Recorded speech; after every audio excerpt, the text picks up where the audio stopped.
a search.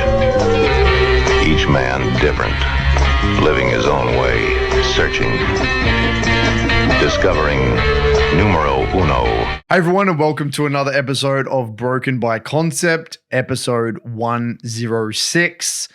I'm Coach Curtis, and this is Nathan Mott.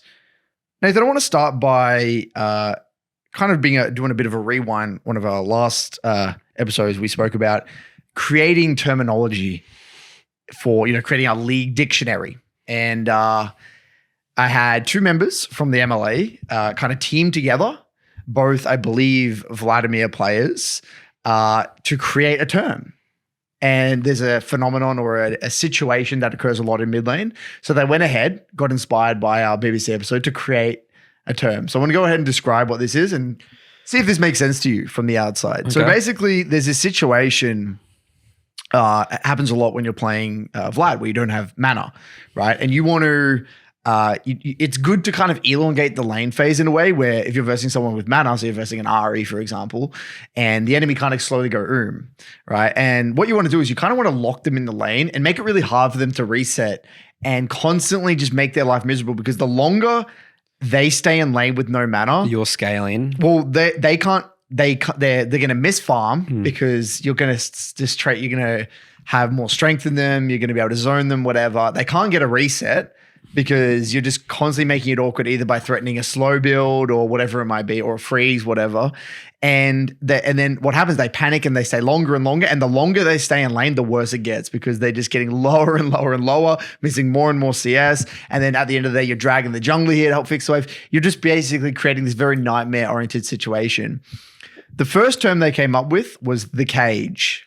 You're kind of putting them in a cage, right? And I said, okay, it's okay. I can kind of understand where you're coming from. You're kind of locking them in a cage.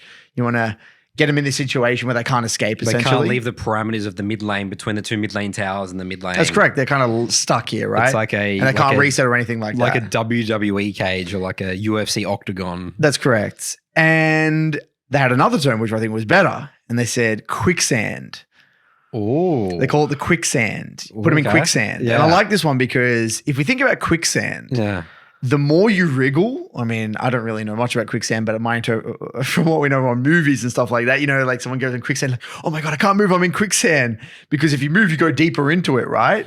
And that's the same in this situation. The more, if you're the Ari in that situation, slowly going the worst thing you can do is start, panicking and spending all your mana. Actually, what you need to do is accept reality that you're going to miss a few farm, try and get your mana back up a little bit, then use all your mana at once to try and get the wave out or something like that.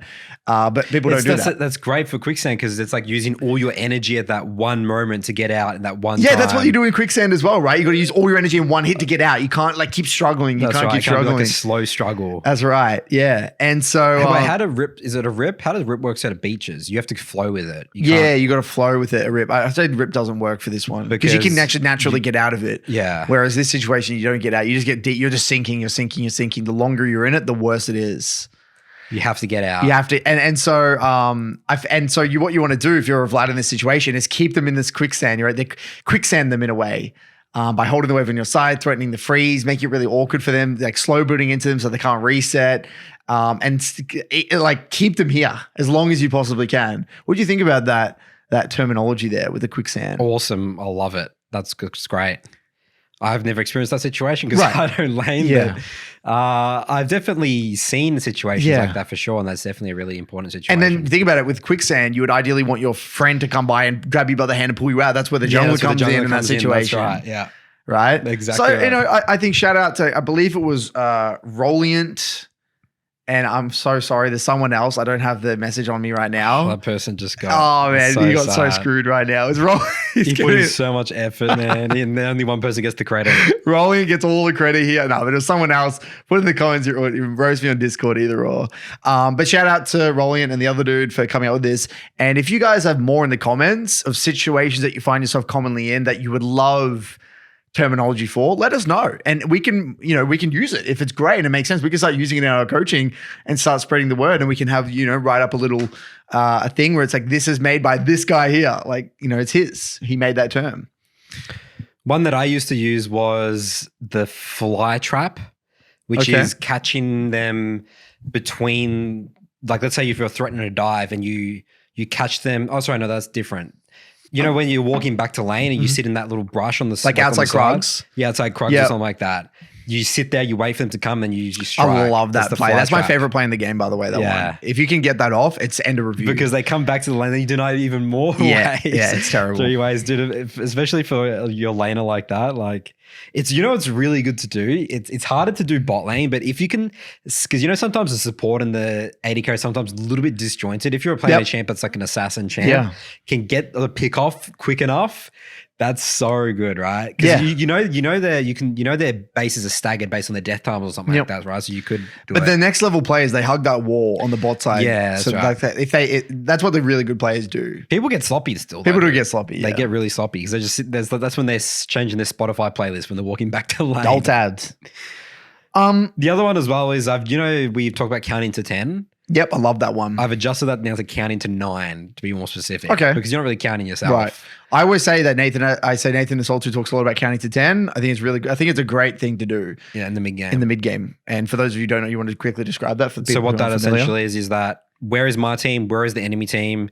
Before you make any play. Before you do anything aggressive, walk into a jungle, gank anything, you must have that information. And if you don't know, no play to be made. Yep. Remember, didn't you used to have a really good analogy or like a term for invading with Schönfire back in the day in Direwolves with like police and the police and you're like a robber, like a burglar? I don't remember specifics around that. I think it was something like say you invade a camp. Like everyone, like you need to have the mindset that you're like trying to escape, and like all the police are chasing you, and like was it something like that? Something like that, but I don't know what is it over. Is it defending camps or no? It was more you're invading. You got to get out. Like you got to be really aware. Oh yeah. Oh, so people are rotating to the cops. Yeah, are coming. the cops are coming. Right? Was that right? Yes. No, that makes sense. Yeah. So he would be like there to take a red buff or something like that, or you pull off and invade, and you think about. Who can possibly come to where's the cops? Where the cops? How far away are they? Because that's the mindset. Like if you're a thief in that situation, how much more time do I have to take? Like maybe more jewelry or something like that, or steal a TV or something. Do I have time to do that? Yeah, I like that one. That's a good one. But it's less succinct, right? Because ideally, it's like a word.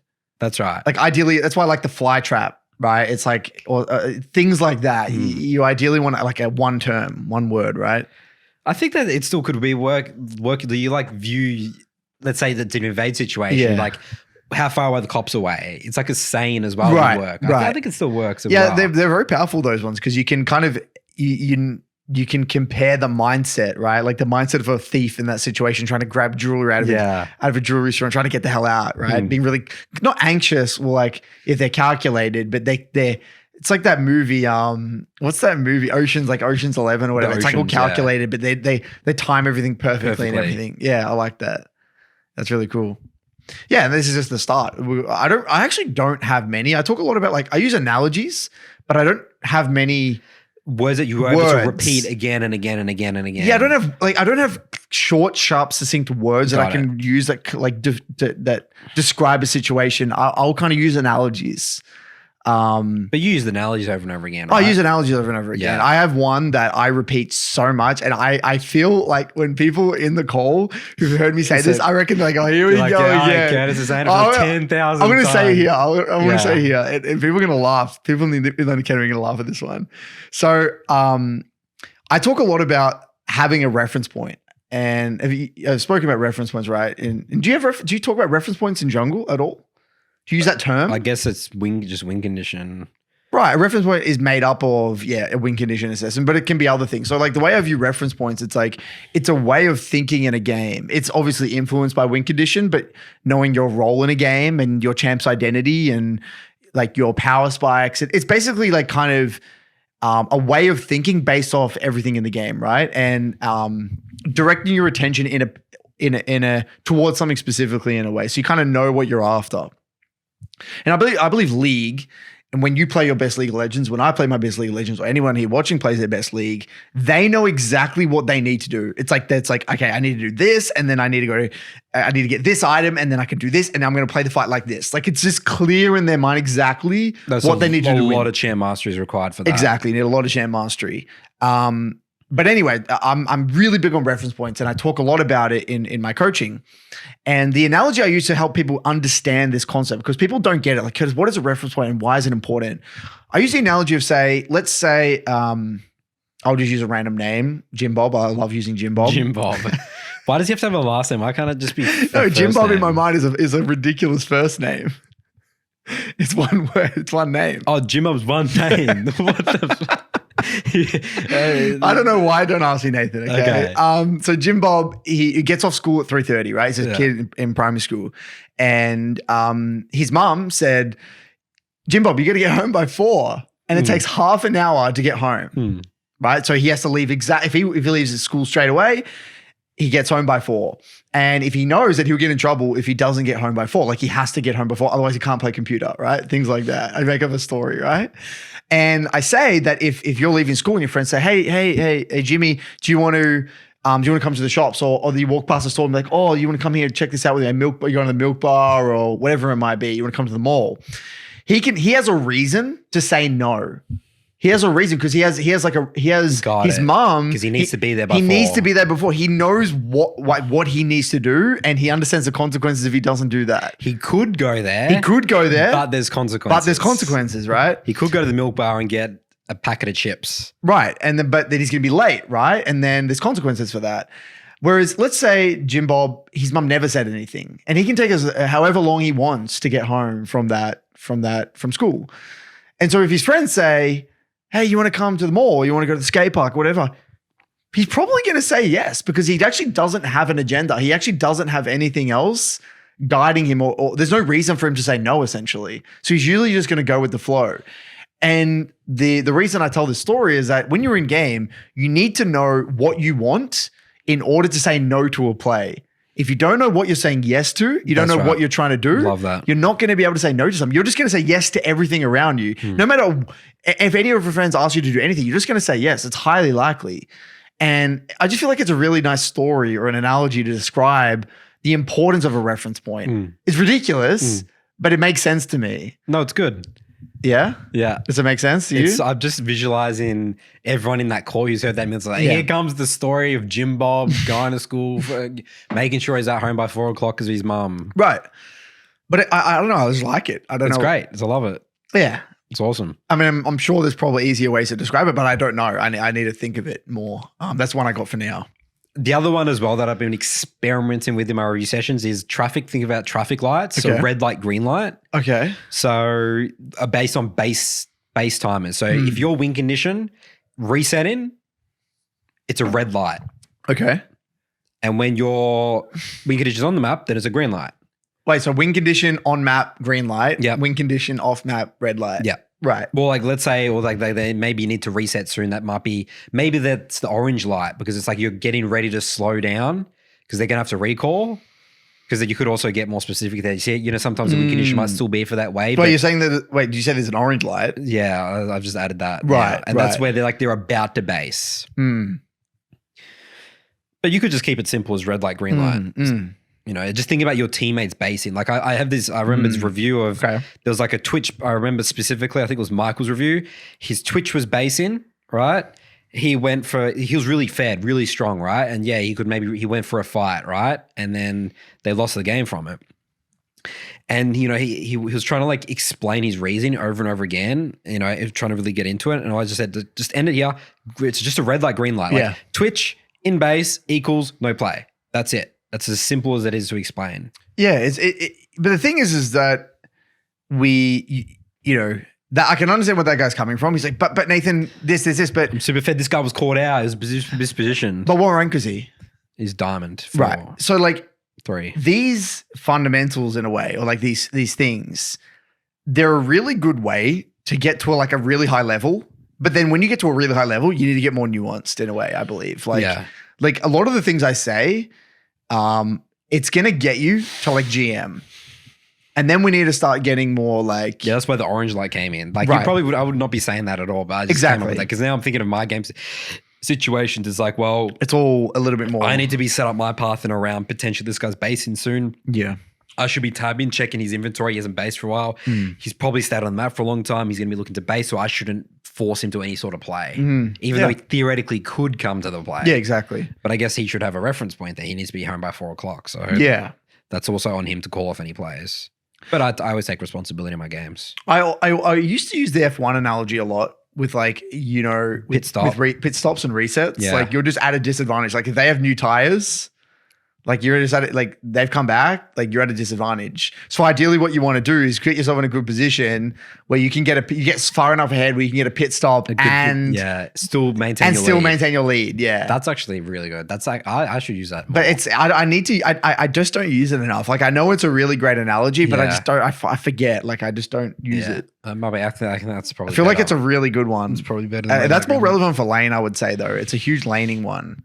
I mean, that's definitely prevalent in jungle, but I'd say more so lane. Yeah. So anyway, I love those analogies. They get me excited, honestly. I really enjoy them. Yeah. It's like one of the cool parts of coaching. Yeah. I wanted to talk about this is a very just short thing. Like I like thinking of like trying to find differing ways to visualize learning in league and what our journey might look like. And remember back in the day in school when you're doing, you know, we get like those fancy big calculators and they have like that giant screen. Was it CAS calculator? I think they're called CAS. Yeah, I don't know. Yeah, CAS, I think. CIS? Yeah, and I used to have one for uni. Anyway, like you don't even know how they work really. Like, you know, they can do some crazy shit. But like, I'm using it to just do like my times table. So I didn't even know my times table. So I'm using like this insanely large, like amazing like calculator that can have like, you can put code in it. It's like a mini computer essentially. You can do amazing stuff on it. But anyway, my point being, and I view that all of us in a way are like this. We're like that calculator.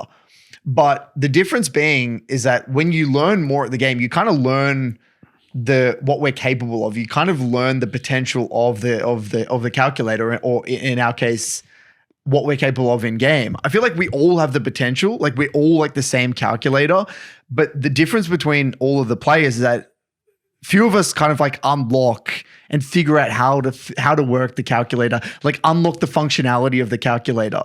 Because someone was like, I think it came up in a discussion of potential.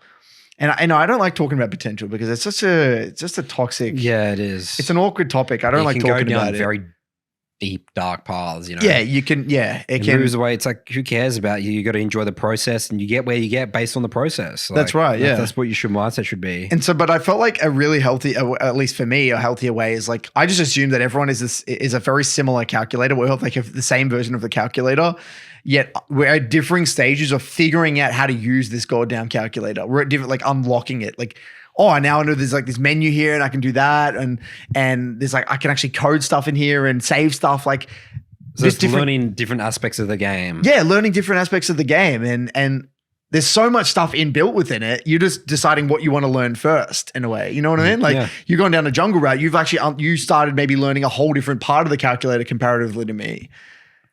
You know what I mean? I have a great example specifically. What I've found recently, champions that don't really do Krugs. They're like more like 5 camp junglers. Okay. So for example, Xin Zhao. Mm-hmm. What I used to do on my calculator was red, Raptors, Gromp, that gets me level 3, assess. Yep. If there's no play, blue, assess, no play, wolves, assess. What I used to do was go to crab, right? Mm-hmm. I'm still level 3 after crab. Mm-hmm. The new code that I put in my calculator is now I actually completely don't do any of the crabs. I go back all the way. It looks super inefficient all the way to my Krugs, get level 4 from my Krugs, and then I usually will like do something around hover the top side or something like that. Because usually if there's no play bot side, usually as a play would be top side. And then after if something, then reset. Yeah, then reset, right? Yeah. That's something that's been like unlocked. Another added, it's completely unlocked new functionality. The potential of your early game as a jungler. Yeah, that's an option with those type of champions. And notice here is that like you can get really good at using a particular part of your calculator and that can get you a really long way. It might not be the most efficient way to achieve the results that you want, but you can still kind of get a lot of results, right? And the other way, I think tying back to this calculator analogy, I feel like as you are forced to solve more complicated problems, you need to unlock functionality within the calculator in order to solve that problem. You can't solve advanced calculus and all this stuff without having certain functionality within the calculator, like do these crazy differentials and stuff. So it's the same thing in League. You can't solve challenger level problems with very basic understanding of the game. So I feel like the calculator analogy, it just, again, I think it's a cool way of kind of thinking about improvement in League. Yeah. It's a healthy way because it's like, I just got to figure out how to unlock this. That's right. What do I need to learn? It's right there. I can use it. And it's two parts. There's even two parts as well. You can even know it exists, but then there's the execution. It's like in a lot of mathematics, right? It's like there's a formula here and the teacher can give you the formula, but if you don't know how to use it, yeah, it's useless. So there's another level of like execution. It's the same thing in using a calculator, right? It is, yeah. So I like that as well. I thought it was a really cool, like little analogy. So I'm unsure if I've covered this on a previous episode. I have like this giant Google Doc on my computer where if I have like a thought or there's like maybe a potential new finding or like a little inlet somewhere in my mind about a new concept, I just jot it down. And I have like this, it's pages and pages and pages of just weird, like just ridiculous stuff. And sometimes, like I would say every month, I'll like kind of just go back over this Google Doc and I'll just kind of skim through it and see what's there essentially. And I found there was like, and this is actually for my YouTube videos, what I do is I've actually got like probably at least 8 different YouTube videos that have like just started, but never finished. Cause I'm like, I don't like this. It's just not right. I don't want to put that out right now. So and sometimes I'll come back to a YouTube video and I'll finish it like months later. And I'm like, I have new information that will allow me to make this video, right? Anyway, I was kind of scrolling back and I figured out I think this got inspired by a YouTube video I watched ages ago talking about how learning works and how it kind of goes from short-term memory to long-term memory. And it spoke about this analogy about learning and how it kind of works. So the way it spoke about was that imagine that you have a bucket at the top with holes in the bottom or like a hole in the bottom and there's like, it's full with water. Then what happens is that the water, it travels into, it's kind of like, imagine like maybe pipes attached to 3 different other buckets. So the water's traveling to these 3 other buckets. The water's representing learning or, just information learning, right? The first bucket is essentially, it's lost or wasted learning. Like learning that it's just gone, it's disappeared because we assume sometimes, or we automatically feel like our brain is like a computer where you input something and we're just going to remember it. Yeah. That's not the case. There's a filter in our brain in a way that prevents, it's like a bottleneck. You can't, otherwise our brain will just be overwhelmed. Like we're not going to remember every single thing, right? So there's a part of it that's lost and wasted. This is where we always talk about why we have to revisit old learning objectives. Yeah. This is why players drop off. They have peaks and they go down because they're, they were able to do it at one stage, but that gets, as you said, use that term, bottlenecked up. Yeah. Or, they've forgotten Or things, you can experience a situation and you may think it's been put into your long-term memory, but it was actually just lost and wasted. That can actually be the case. The second bucket was is muscle memory. Stuff that like is put into your stuff that like it's just kind of ingrained into your muscle memory.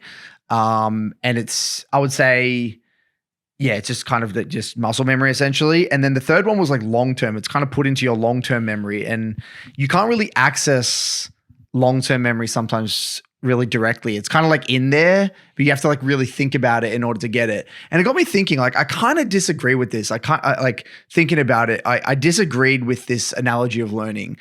And I kind of have my own, what I think learning is. I agree that there's a lost and wasted. There's part of learning that has just disappeared, right? I believe that then what happens is that it all kind of goes, the rest of the learning kind of goes into this bigger bucket called, let's just call it short-term memory. It's all like in our short-term memory very temporarily.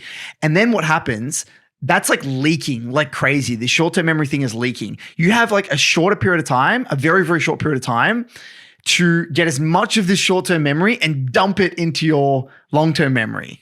And so we only have a very brief period of time, and because it's just leaking out like crazy, to get it into this long-term bucket essentially. And so you have to pick and choose what you want to put in there. And this is based off the intensity of how important that information is. And you've got to prioritize what exactly you want to put in there. And so then what happens after all that, you get maybe a tiny bit that's put into your long-term memory. The short-term memory stuff is basically all gone. Like you'll stay there very, very short-term. And then there's the lost and wasted stuff. Yep.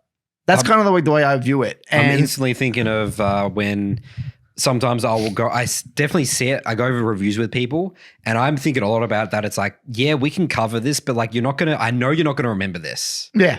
You know, it's just like there's not, maybe sometimes I don't explain it well enough with like analogy or something like that. Like I don't really know how to describe the situation to make it into that long-term memory. Do you feel like that sometimes when you're in a coaching session, you have like one chance, like a very brief period of time to get this client to understand this concept? Yes, if they don't get it now, it's gone. It's gone. Because especially if let's say if there's so many reviews that I do is that there's great learnings. I need this to be in their long-term memory, but it's still pretty early on the review and I feel guilty for ending the review super quickly. Like I'm like, okay, well, let's say they had a question about the mid game, later stage. And I'm like, oh, and then it's like I see it going away. It's going away, it's fading away.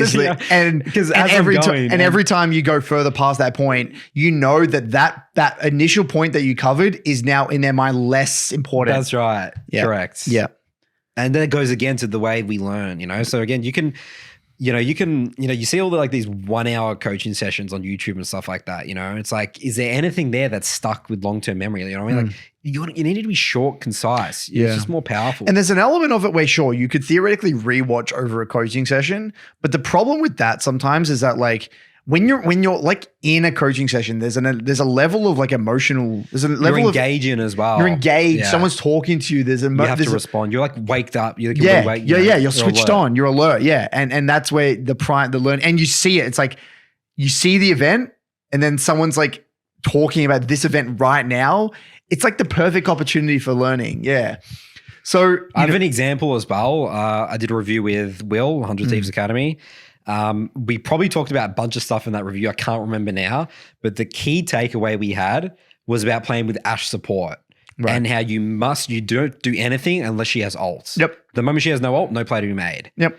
And that's something stuck. Like that's stuck in his long term. If he's in like a game 5 best of 5 series and Ash is picked on the enemy team, he's known to play around that Ash R. Like I feel like, you know what I mean? That's great. And that's amazing learning. Yeah. Because we like emphasize, the key thing about that one is because he lost the game because of it. So it's more stuck in. It's burnt in. Because as we say, painful experiences, that's the most. I'll give you an example straight up yesterday of my solo queue game. Yeah. For my 3-block, my last game, I versed a Prowler's Claw Kane. And there was a skirmish. I was playing Victor and me and Olaf were trying to take this 2v2 versus Oriana Kane and we could win it. We're going to win the fight. But then what happened, I didn't think about Prowler's Claw. I flashed, and as I flashed, he Prowler's Clawed me, and then we lost the skirmish because of that. Yeah. And then we lost the game off that. It was that one skirmish. I could have carried that game, but I lost off that. And now I know Prowler's Claw, Kane, I need to be really careful about how I use my flash and when I use my flash and not getting in range. Yeah. And that's singed in. That's my one learning. I don't remember jack shit the rest of that game. It's just that one play. I can literally draw it out. I can even draw like the angle Kane come from, what the Olaf was doing, the HP level. I can literally paint a picture exactly of what that situation looked like. Yeah. That's it. And that's the one thing that's burnt into my brain. Yeah. Yeah, I have so much experience over at the end of last year. Because I invaded like every game. I could probably write a thesis on every possible invade situation. But the point I wanted to make here, Nathan, was that this is again respecting how learning works. That's right. In the sense that we're not computers. We're not going to remember every single thing. But we like to think we are. Don't we like to think we do. We like to think that we can have this game. We're going to remember everything, and it's just going to. We can go on next and we've got it all. It's all downloaded in the brain. We're ready to go. We're not going to make the mistakes again. There's no downloading going on. And to take away one pragmatic thing from a VOD is amazing. One thing, if you can take one solid piece of learning, thumbs up. One solid piece of learning is better than leaking nothing's like, 15 things watching in that VOD review because nothing's going to stick. Yep. Nothing's going to stick 100%.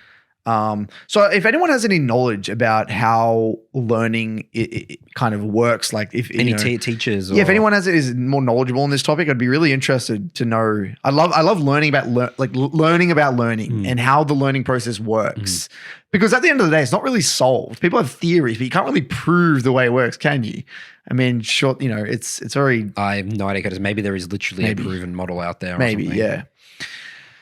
yeah. I've got another one here, Nathan, and this is a bit of a pet peeve, and I'd like to hear if you've had this in the Saltu. Having a sense of urgency about your climb. And what I mean by this is so it's weird. I don't know if in the MLA over the past month or like 2 months, I had insane results. People are killing it. Like every day, the League Achievements channel, people are saying, Curtis, this and that, this and that, this and that. This last week, I've had not the majority, but a lot of sessions where people are mental booming, going on big slumps. People basically, I'm not even talking about the game in some of my sessions, purely psychology, mental mindset. Are they moving away from the process as well? No three. And that's the weird thing, is that some of these, they're doing the process. They're three blocking, they're reviewing. Yep. And so that's the first question I say is, are you three blocking? That's step one. And some of them aren't. Most of them are. There's one that wasn't, and Valk, you know what you've done wrong. Valk, man, come on, get your shit together. But the other ones, they had been doing the 3 blocks and the reviews, right? And you know, I'm gonna shout him out again. Eric Bugenhagen talks a lot about, you know, that level of intensity when you're about to lift a weight. And you need, as hard as it is to do, every game you need to play, and every game you play, you need to get excited about achieving your goal. You need to have, and this is the tricky thing about goals, Nathan. We talk about not being focused on the LP, right? You're not caring about the LP, caring about behaviors. But at the end of the day, right, you got to get excited about something long term that drives you to just get into it and just have that level of intensity to get excited. Attack it. Attacking. It's like what's his name? Tim Grover talks a lot about that, right? In his book, Relentless. You got to be attacking problems. And I found that with his clients that get in ruts and they lose LP, they are so just it's like rocking up to a corporate 9 to 5. Like, here we go. Here's another 3 block. I'm going to another game, man. Right. I'm going to get this, and I'm going to get a coach review. And then here are my mistakes, and then this is it, and then go again. It's like this. Just I'm just falling asleep. I literally said to him, I said, dude, I'm losing my focus here. Like I'm really struggling. Yeah. And you like I'm about to fall asleep with the way you're talking. Yeah. Wake up. Like I literally said this, like wake up, get excited, get after it. And then like I went on this huge motivational like spiel, like you're not going to get anywhere, dude. You like, it's not about your gameplay. It's just your mindset is dog shit. Like you're going through the motions. And if you're falling asleep listening to him, I think imagine how bored he is. There's no enthusiasm. When the client has enthusiasm, I'm enthusiastic, and then I can help you more. Yeah. And then I'm like, fuck, man. And then, but it's like, that's why because they get these results, like they're doing well, they get these results, then they get complacent, and then they lose intensity or whatever it might be. They lose sight of their goal, and then it's just drop. And they don't realize that that's just become their norm, like this lack of excitement. So I guess this is more of like a public service announcement. If you feel like you're going through the motions and you're just rocking up to every game and just kind of low energy, you'd feel it. You have low energy. Just wake up. You know, I don't know how to say it any other way. You'd be surprised at how much your behavior can change and your results can change by having that level of just attacking the problems. Like you can either wallow in your defeatist mindset for weeks on end, like some of my clients, you can do that if you really want to do that.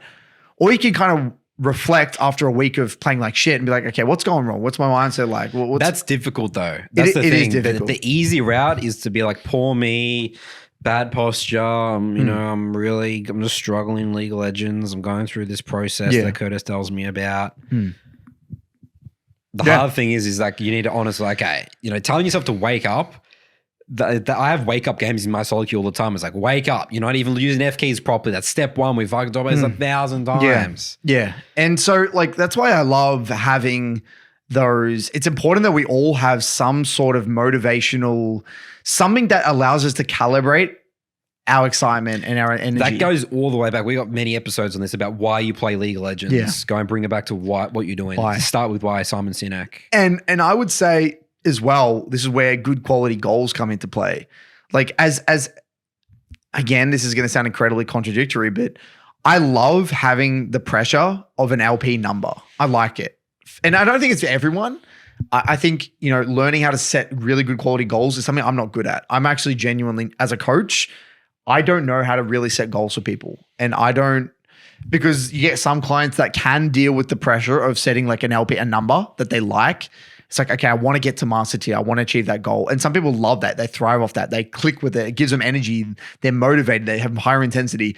Other people get ranked anxiety. They notice, they see how far away they are. They're defeated because they're so far away, or they keep then thinking about the LP rather than the behavior. So I think my defense mechanism is to avoid that thing altogether, which is actually not good as a coach, and calling myself out. That's a massive weakness in my coaching right now. I don't know how to set goals.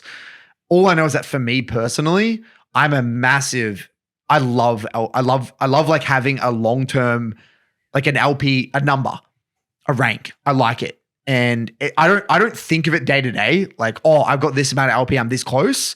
It's like, it doesn't matter until I reach it, if that makes sense. Like I'm thinking about my behavior, only gameplay, until I get to my number, and then I set a new number, and then only gameplay. I don't think of it in terms of LP up until that point, until I literally reach the goal. Yeah. You know what I mean? I think it's like sort of separating. It's sort of like, it's weird. It's like, okay, this is my goal, but because of my identity, my belief system, about the process, the only way I get there is by following the process and celebrating the process. Back to our other episode.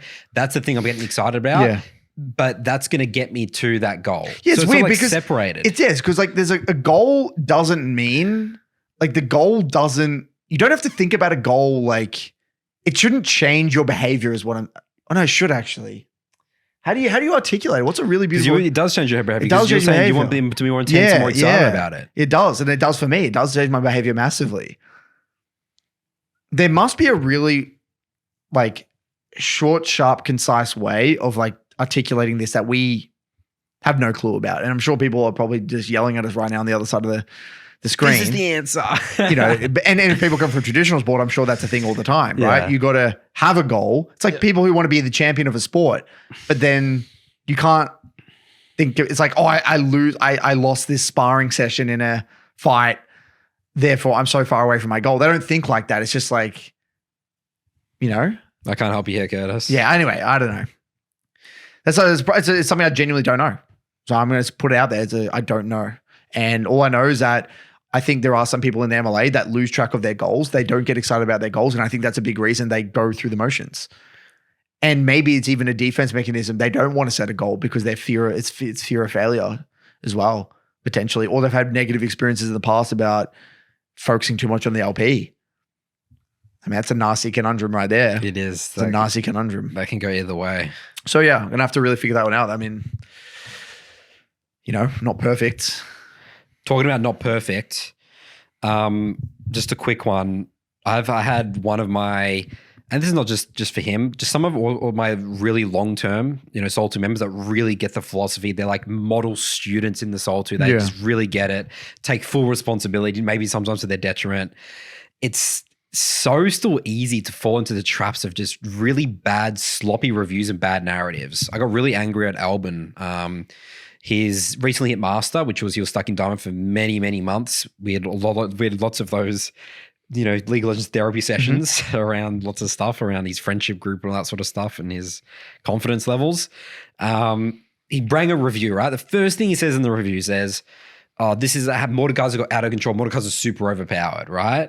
And I'm already like, whenever I hear that, I'm like, okay, well, we're getting into the details, but I can almost guarantee that's probably not the problem, right? And we literally get into the game, and he's doing great. He's playing around bot side, cool. Yep. The enemy jungler, he's playing for top side. He's playing for bot side. Classic split map. Yeah, split map. He's playing Rek'Sai. He's got bot really far ahead. They double kill bot. the enemy team has broken top tower, right? With Herald, because they've obviously played for top side. Yep. What does a top laner usually do after they break to top side? And Dragon's coming up. They're going to roam down. And go to the Play Dragon, Dragon. They right? always do that, yeah. So he double kills the bot, right? And then he's like, oh, I can go do Dragon. And then the album goes to do the Dragon. And then the Mordekaiser comes because he wasn't thinking about it at all. Yep. Triple kills. That's why his End of is review. out of control. End of review. But then I told him, it's like, well, Alvin, if you knew Mordekaiser was coming in, which you should, because this is a very Let your common top shove situation. out. Give drag if you have to give drag. Well, they double kill bots, so they shouldn't have. That's the trap that he fell into, right? He's like, oh, double kill bots, a free dragon. Mordekaiser's not here as a top laner. Just waste his time. If they played slow, waste time, you can easily, there was like 4 of them. They could have easily killed Mordekaiser, but they Just were went in stuck by on the himself. dragon. No, they were stuck on the dragon. They were taking, stuck in the pit, okay. and then he comes in, He's they like a use all their perfect- abilities, okay. and then he cleans up, right? Oh, no. Right, and he instantly loses the game, right, from that. Yeah. And then I said that I was like, this is the fucking reason, Alvin. Mordekaiser's not OP. He's so kiteable and easy to kill here. What a lazy fucking review, a lazy narrative you came into this review session with. And he got pissed off at himself because he's like, this is pathetic. But I just want to highlight that even our long-term students struggle because it's so hard to be objective. It is, yeah.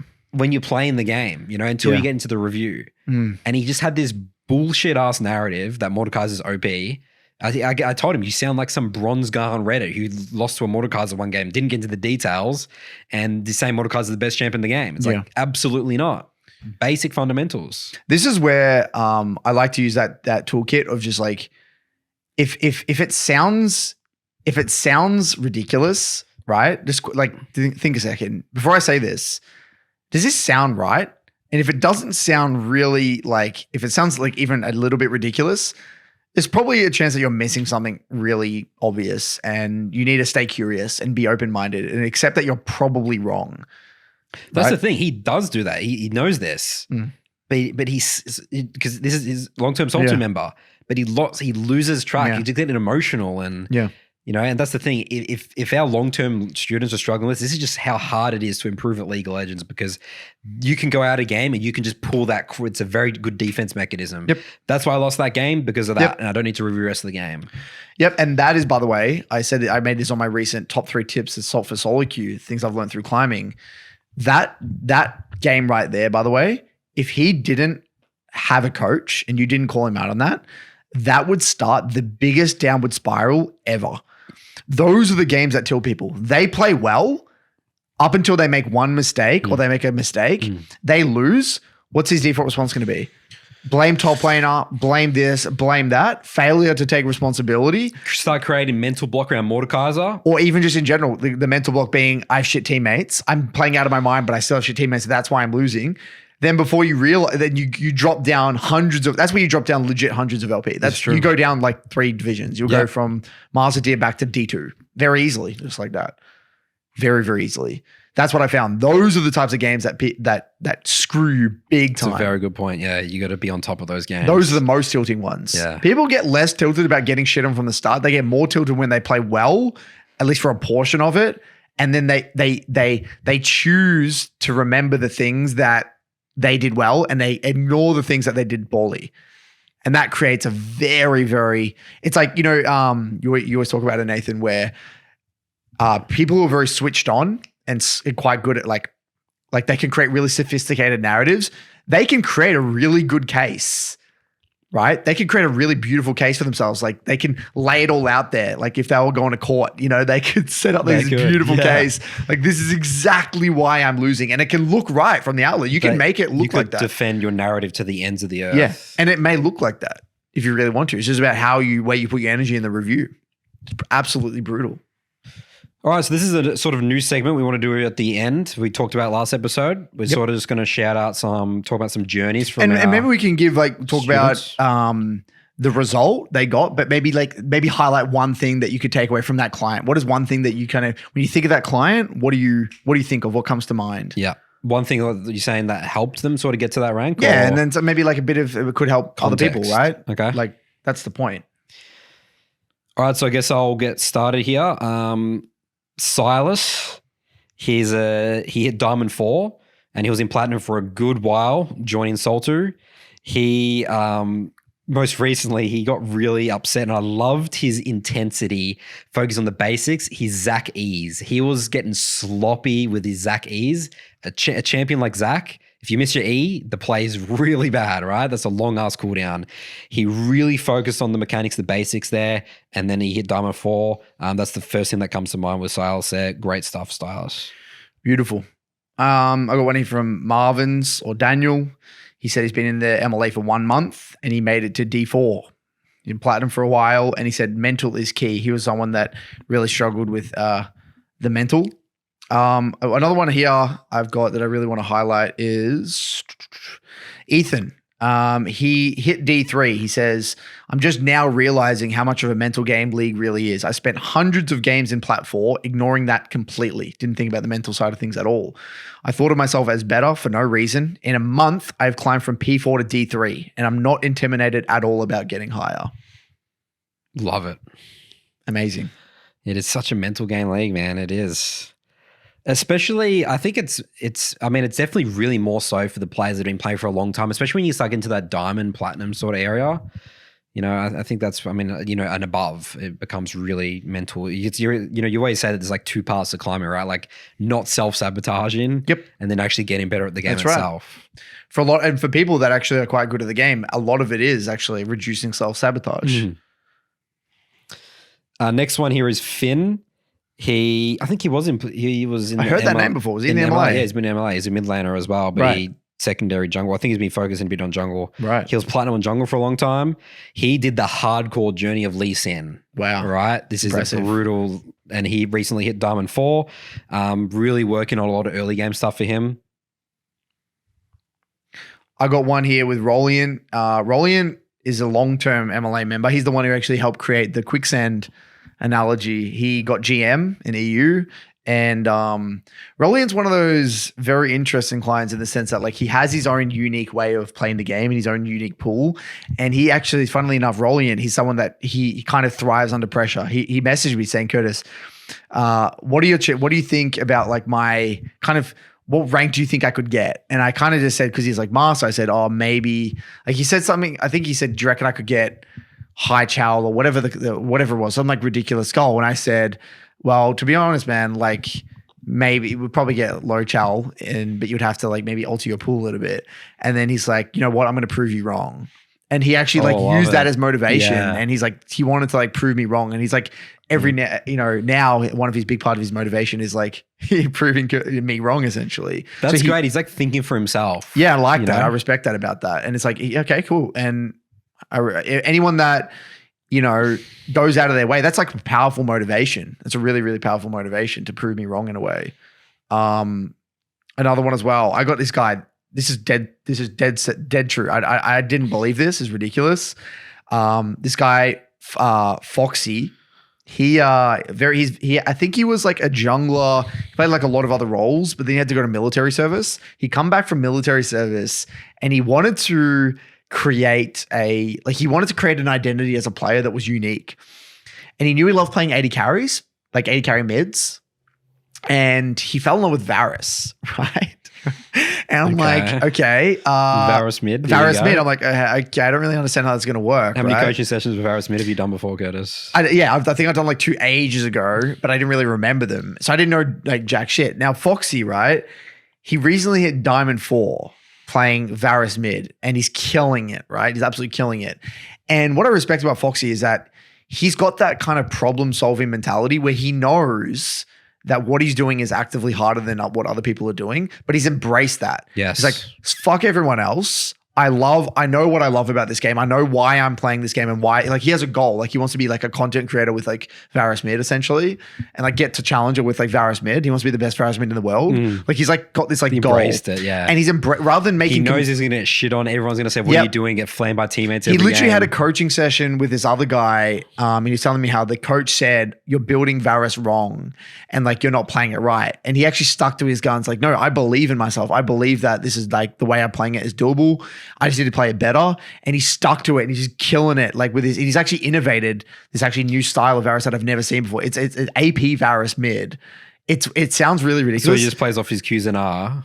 No, it's Or is all about the E? blight stacks. It's all about the blight Ah. stacks. So I didn't know jack shit about I don't this. even know how Varus works, too. And so and so basically it's like you got Nashes. He goes Nashes. So it's like an into- auto attack AP. Yeah, auto attack AP, and Interesting. it's like insane damage. It's like insane burst damage. It's like think of it exactly as Cassio. It's basically a Cassio in every way. Low range, like it has that kind of sustained damage in a way, but probably higher burst. Has that CC with the R, low mobility. Like it's identical champion essentially. But it catches people off guard. He knows how to make it work. And what I wanted to shout at him, I was like, I respect that he's gone his own way and accepted that it's going to be hard, but owned it. He owned it and didn't make excuses for himself. And is problem solving, actively going out of his way to solve problems that no one's done before. It's an attacking mindset. His attacking mindset. Exactly right. Absolutely spot on. My next one here is Borna. He's the definition of the most untalented gamer you'll ever see, and he's playing Kindred. He was struggling in gold for 2 years, and he been in Saltu for 4 months, and he was busting his balls going to all these review sessions, making basic mistakes, but he really just kept at it, and now he's recently hit platinum. So awesome. And again, it's you got to really, your background, your gaming background is really important. It is. It definitely is. I love hearing that. I love when untalented gamers get achievements. It makes me so happy. I've got a bunch here, but I can't really remember too much about the journey. Like terrific, getting mastered here. Oh, Ike. Ike's an interesting one. Ike actually got challenger in NA. Huge. And what I love about Ike, again, very similar to Foxy. He's the one that was playing Lysandra in a way before people were kind of playing it. And what I love about Ike is that he gets into the details and he's like champ mastery. He's the definition of like champ mastery. I remember he's at the moment been helping with Lysandra, and he shows clips. He's like, you need to like learn how to do the invisible E, where like there's like with a Lys E, you can it goes invisible at the end. Like people don't think you're going to take it, but you can still take the E. And so he shows like clips and examples of that. He had his own unique way of winning with like glass cannon Lysandra essentially. And what I wanted to highlight here is that again, champ mastery. He knows how to win, knows exactly what he was doing. This had nothing to do with the meta. He just said, okay, I want to play Lys. I play with these junglers. This is how I win. This is my role. This is how I'm going to do it. I love that. So, and again, it gets results. It really does just get results. It does. I haven't seen it not get results. My last one here is Austin, who's hit Grandmaster on EU West. I think he joined Salty, he was Diamond, but he had been sort of higher ELO before. I think like Master, he sort of dropped off. He was a Kha'Zix player, durability patch. Oh my God, champion sucks. Yep. I told him stick to it. You're going to stick to Kha'Zix until 500 LP, buddy. Right? Champ Mastery. You got to experience this. We talk about you got to experience Champ Mastery. So he's in Grandmaster. I think Grandmaster EUS is like 400 LP or something like that. 450. And he stuck to it. He adapted his build to the meta. I love that. That's what Will said, right? That's you don't right. change your champ pool, you change the way you play your champ. The way they play. Not even just build, just the play style. Play the way style, everything. Yep. So he got results with that. I love that. Few quick ones. Rugus got Diamond. Rugus is a long-term MLA member.